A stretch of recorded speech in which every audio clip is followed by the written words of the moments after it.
Picture this. It's 1139, after Christ, and Pope Innocent II is about to make one of those pronouncements that sounds absolutely ridiculous to modern ears, but made perfect sense in the medieval mind. He's standing in the grand halls of the Lateran Palace, MMA.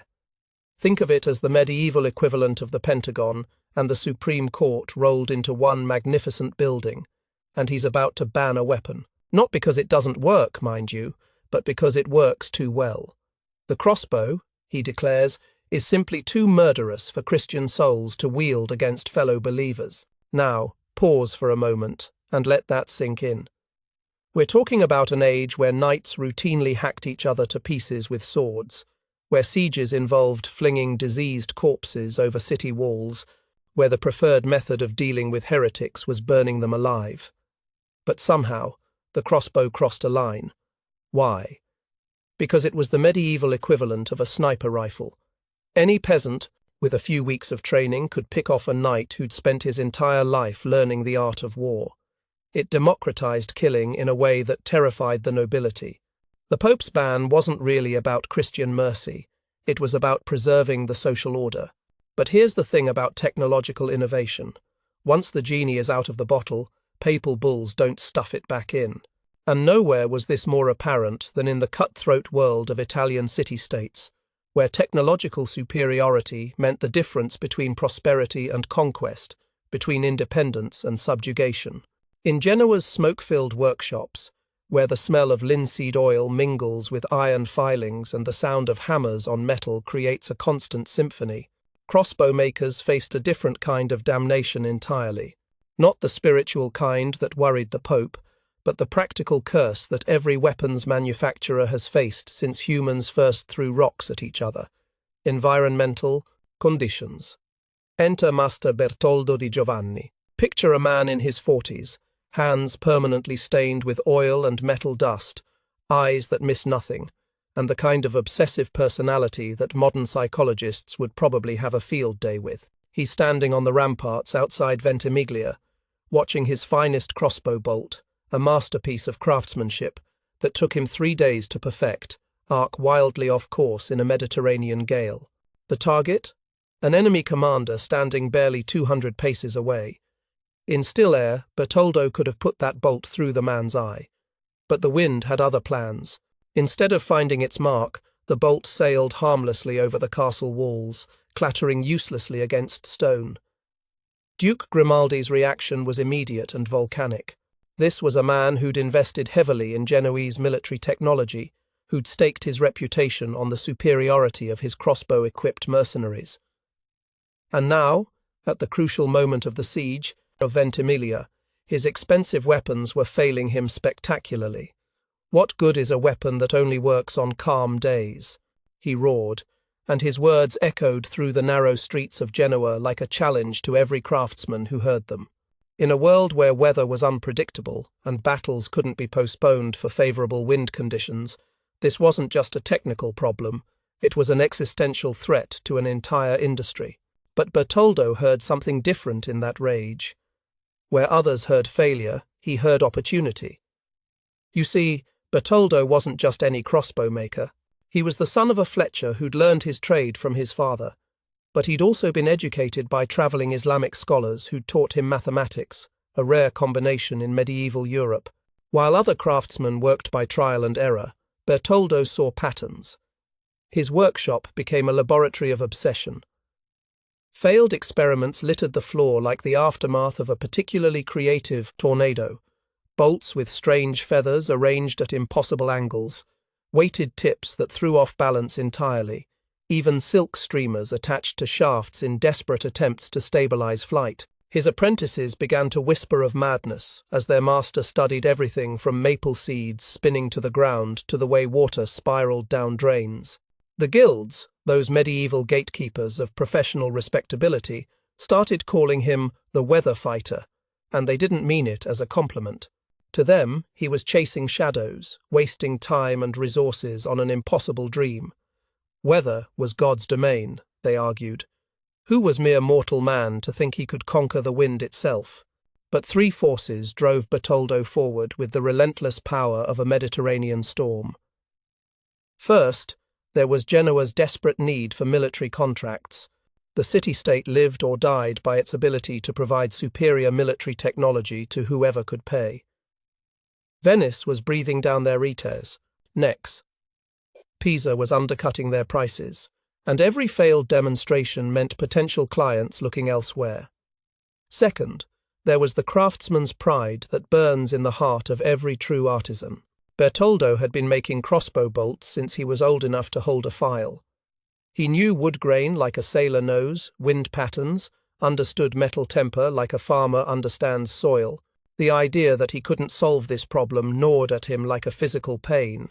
But the third force was perhaps the most dangerous, a heretical notion that God's creation held secrets waiting to be unlocked by human ingenuity. In an age when questioning the natural order could get you burned at the stake, Bertoldo dared to believe that the same divine intelligence that set the planets spinning in their orbits had encoded solutions to earthly problems in the very fabric of creation itself. He watched birds wheeling in stormy skies, maintaining perfect control while lesser creatures were tossed about like leaves. He studied the way certain seeds could travel impossible distances on the wind while others dropped straight down. And slowly, very slowly, an idea began to form, one that would not only solve the crossbow's weather problem, but eventually revolutionize warfare itself. The question that would keep medieval Europe's greatest military minds awake at night was this: what if the solution wasn't to fight the wind, but to make the wind work for you? Sometimes the most profound discoveries happen when we're forced to step away from our obsessions. In 1145, after Christ, the Black Death came knocking on Genoa's gates like an unwelcome dinner guest who refuses to leave. And when plague strikes a medieval city, even the most dedicated craftsman has to make a choice: flee or die. Bertoldo chose a third option that would change everything. The monastery of San Salvatore sat perched on a hillside overlooking the Mediterranean, its thick stone walls offering sanctuary not just from disease, but from the relentless pressure of guild politics and ducal demands. Picture Bertoldo, arriving at those massive wooden doors, his life's work reduced to a single leather satchel containing his finest tools and a collection of failed crossbow bolts that represented years of frustrated experimentation. What he found inside was something that would have been almost impossible anywhere else in medieval Europe. A place where Christian faith and Islamic learning coexisted in an atmosphere of intellectual curiosity that the outside world would have considered dangerously heretical. Brother Marcus, the warrior monk librarian, was himself a walking contradiction of the age. A former crusader who traded his sword for a scholar's pen, he'd spent decades collecting manuscripts from across the known world. His library was a treasure trove that would make modern academics weep with envy. Ancient Greek texts on mathematics and physics, sitting beside illuminated Christian manuscripts, Arab treatises on engineering nestled next to Byzantine works on military strategy. When Brother Marcus looked at Bertoldo's collection of twisted, failed crossbow bolts, he didn't see the work of a madman. He saw the efforts of someone grappling with the same questions that had puzzled natural philosophers for centuries. "Come," he said, leading Bertoldo deeper into the monastery's warren of chambers. "Let me show you something that might interest you." The manuscript was ancient, its vellum pages yellow with age, written in Arabic script that Marcus translated with the ease of long practice. It described arrows that could bite the air and drink the wind's strength. Another text, this one Greek, spoke of projectiles that spiral like the shells of the sacred Nautilus, finding their path through divine mathematics. But it wasn't just ancient wisdom that Brother Marcus offered. The monastery had something even more valuable, a workshop where monks crafted everything from wine presses to water wheels, where the practical application of mechanical principles was considered a form of prayer. Here, faith and physics weren't at odds. They were partners in understanding God's creation. By day, Bertoldo played the part of a faithful refugee. He tended the herb garden, his crossbow maker's precision proving surprisingly useful in the delicate work of preparing medicinal plants. He copied scripture in the scriptorium, his steady hand producing illuminated letters that Brother Marcus praised for their mathematical precision. To the casual observer, He was just another plague refugee finding solace in monastic life. But by night, with Brother Marcus keeping watch, the monastery became something unprecedented. A secret laboratory where the scientific method was being born centuries before anyone had a name for it. The bell tower became their testing ground. Picture these two unlikely collaborators, the warrior scholar and the obsessed craftsman, O.C., launching crossbow bolts into the darkness, studying their flight by moonlight. They varied everything: the weight of the bolts, the angle of the fletching, the materials used in construction. Bertoldo kept meticulous records, documenting wind speed, temperature, humidity, variables that most medieval minds would have dismissed as irrelevant. But monastic life has its own rhythms and its own surveillance network. Other monks began to notice things. Brother Thomas, whose cell was directly below the bell tower, reported strange whistling sounds during matins prayers. The groundskeeper found peculiar spiral-shaped wood shavings scattered around the monastery's workshop. Shavings that matched no holy symbol anyone could identify. Most troubling of all, the abbot himself began to take notice. This was a man who'd spent his life walking the knife's edge between orthodox faith and intellectual curiosity, who understood that the monastery's very existence depended on not attracting the wrong kind of attention from church authorities. When he confronted Brother Marcus about the nocturnal activities in the bell tower, the conversation that followed was conducted in the careful language of medieval politics.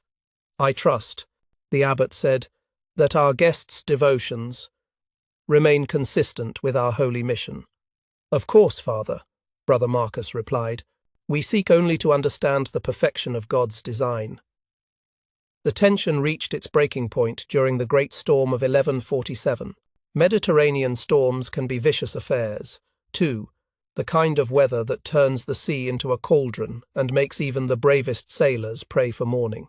This particular storm struck the monastery with the fury of nature unleashed, turning night into a chaos of wind and lightning.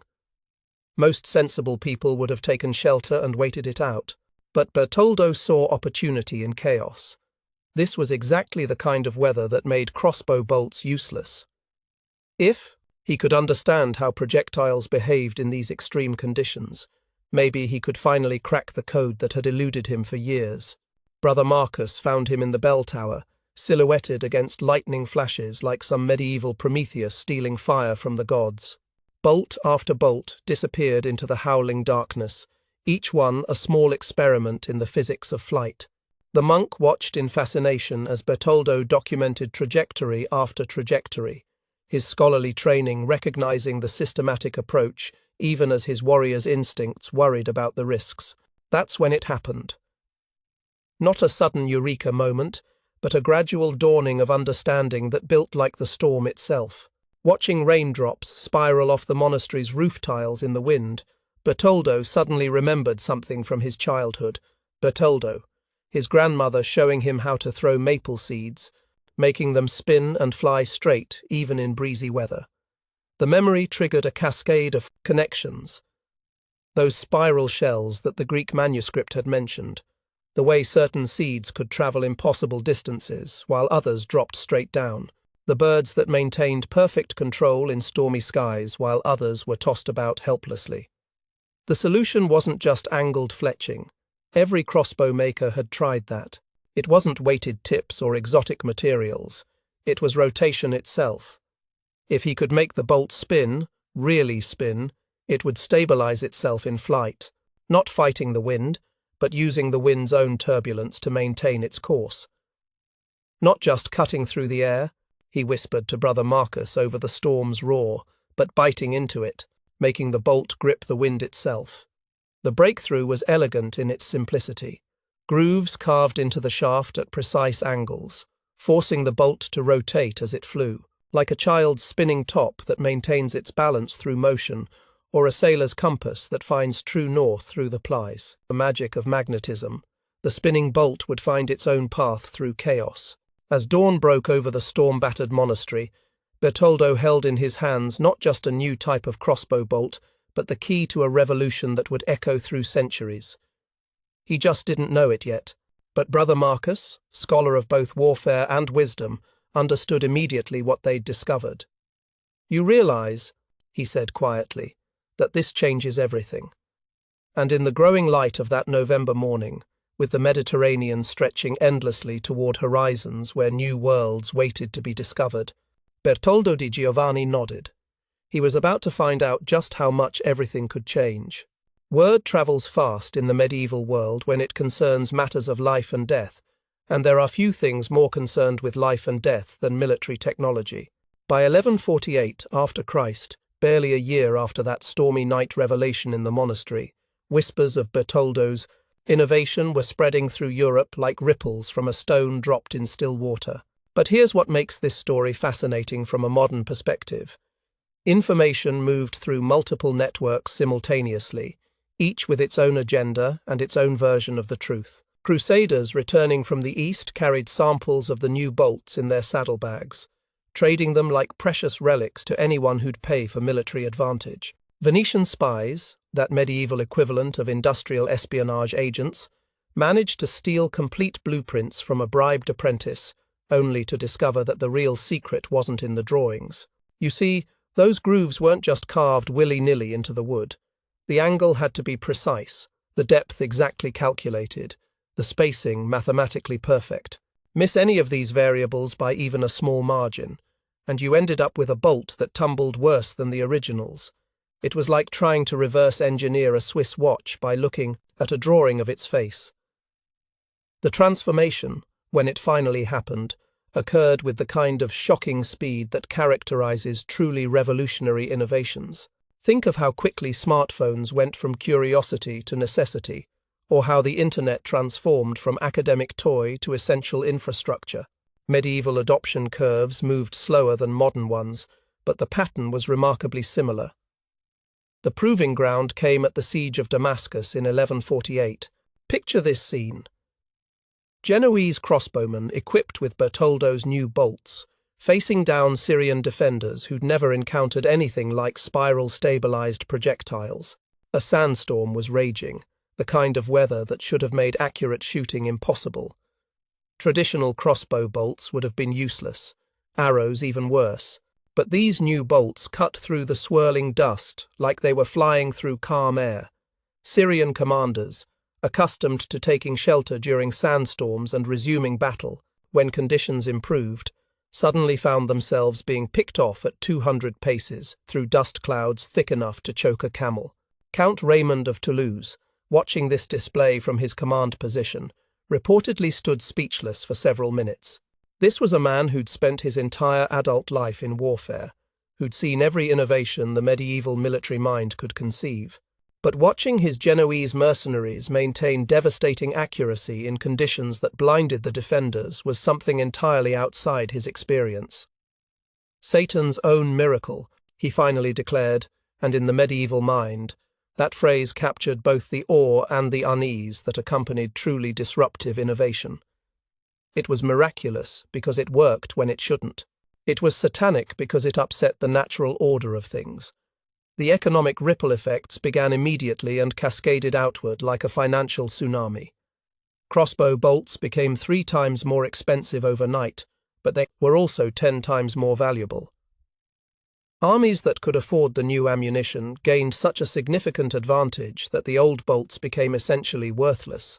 It was the medieval equivalent of the transition from muskets to rifles, ASC, except compressed into a time frame that made adaptation a matter of survival. New guilds formed specifically around spiral fletching specialists, craftsmen who developed secret techniques passed from father to son like alchemical formulas. The knowledge became so valuable that workshops employed guards, and master craftsmen travelled with bodyguards.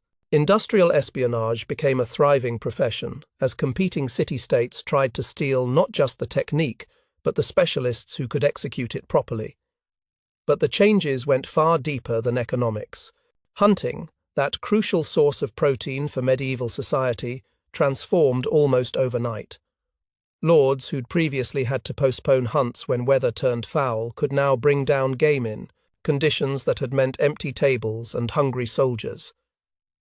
Better-fed armies meant stronger garrisons, which influenced settlement patterns as people gravitated toward better protected areas.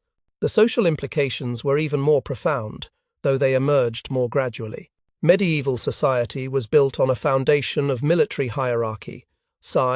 Knights at the top because they were the most effective warriors, peasants at the bottom because they couldn't compete with professional soldiers. But when a peasant crossbowman could reliably kill a knight at distance, regardless of weather conditions, that foundation developed some very dangerous cracks.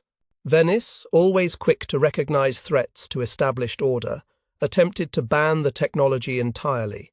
Pisa tried the opposite approach, seeking to monopolize production through exclusive contracts with Genoese craftsmen.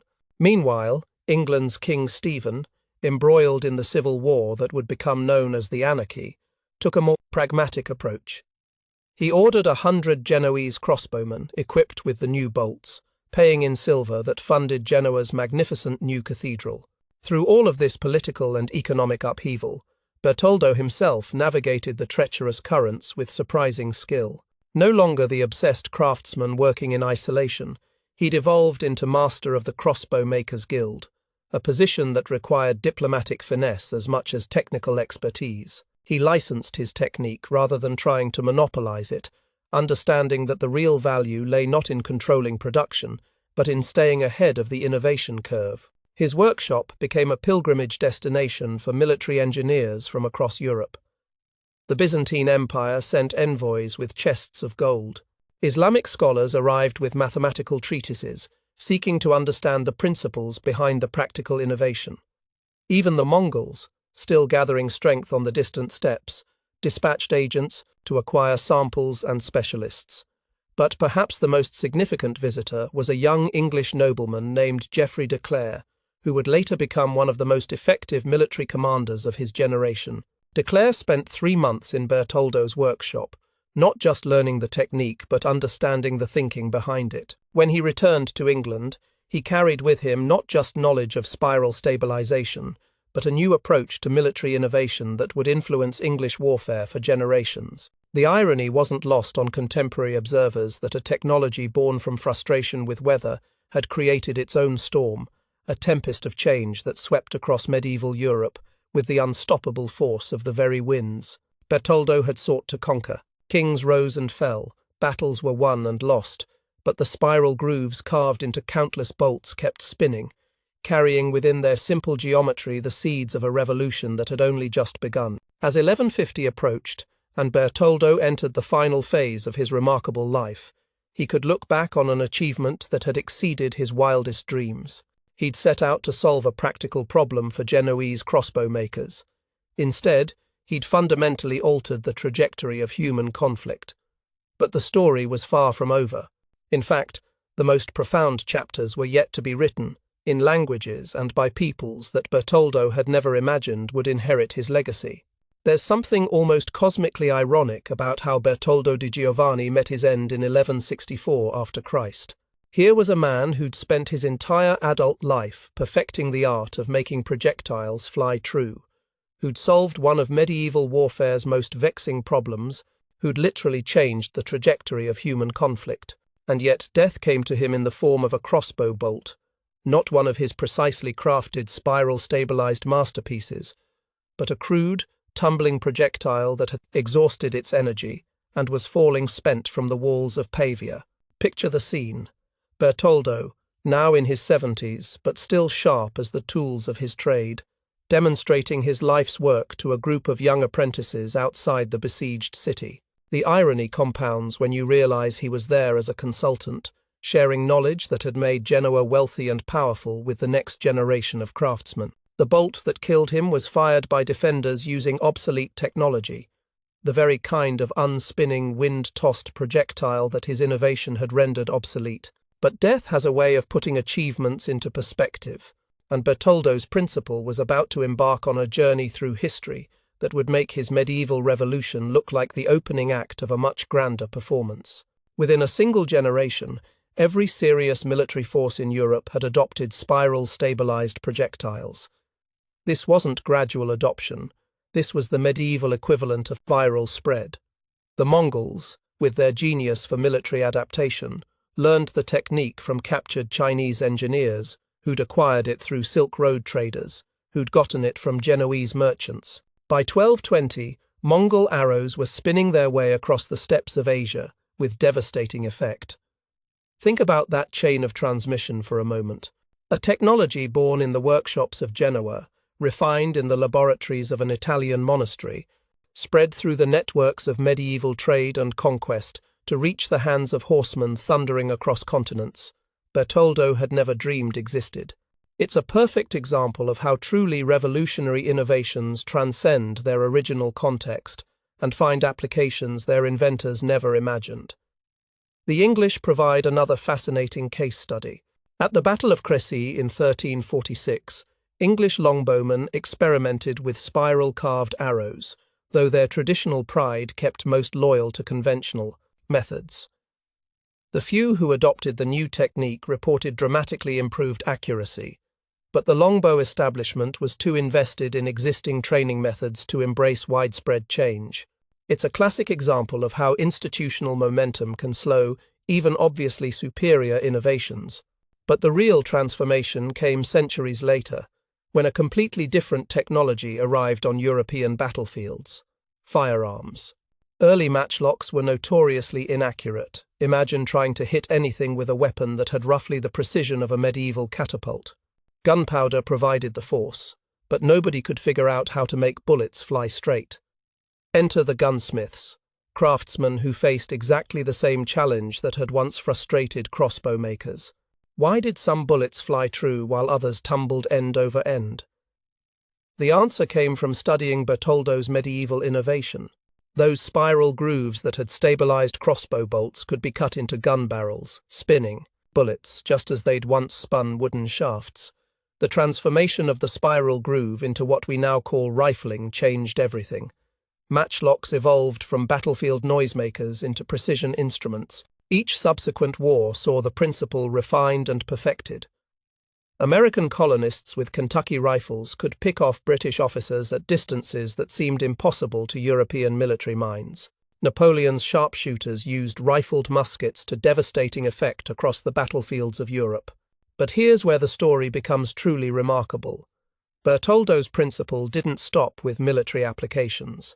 Modern snipers reaching out across distances measured in miles, satellites using spin stabilization to maintain orientation in orbit, even the perfect spiral of a well-thrown football, ISL. All of these echo back to that stormy night in 1147 when a desperate craftsman watched raindrops dance off monastery tiles and glimpsed a fundamental truth about motion and stability. Scientists eventually provided the mathematical explanation for what Bertoldo had discovered through pure observation and intuition. Gyroscopic stabilization, angular momentum, the physics of rotational dynamics, ESA. These concepts gave academic names to principles that medieval craftsmen had understood through hands-on experimentation. The science was sophisticated, but the underlying insight was elegantly simple.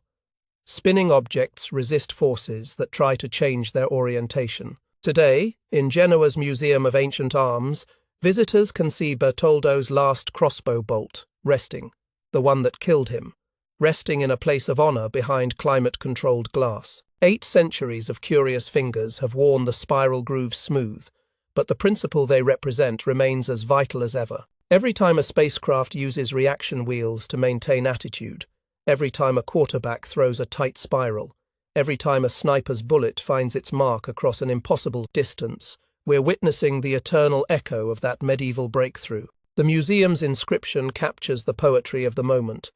Here lies the bolt that ended one man's quest and began humanity's mastery of the spiral path. But even that understates the achievement. Bertoldo didn't just solve a practical problem for medieval crossbow makers, SC. He unlocked a fundamental principle of physics that has applications extending far beyond anything he could have imagined. Consider the profound philosophical implications.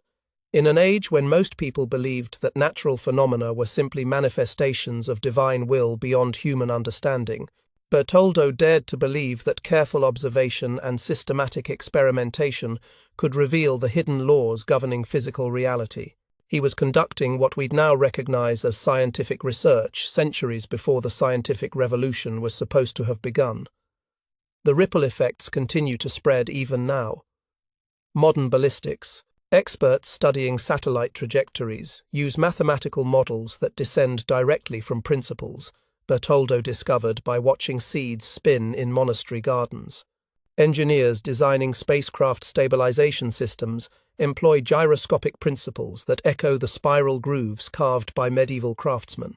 The fundamental insight, that rotation can overcome chaos, has found applications in fields that didn't exist when Bertoldo lived. And perhaps most remarkably, every bullet fired in anger or in defense, every arrow loosed by an Olympic archer, every perfectly thrown spiral in a stadium filled with cheering fans, carries within its spinning motion the ghost of that desperate night when a master craftsman refused to accept that the wind must always win. In conquering the chaos of medieval warfare, Bertoldo di Giovanni had discovered something far greater, a principle as eternal and universal as the spinning of planets in their orbits.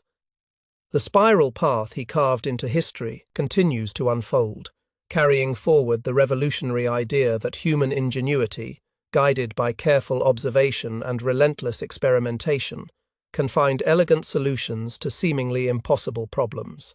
In the end, that may be the most profound legacy of all, not just a better crossbow bolt, but proof that the pursuit of perfect flight can lead to discoveries that echo through eternity.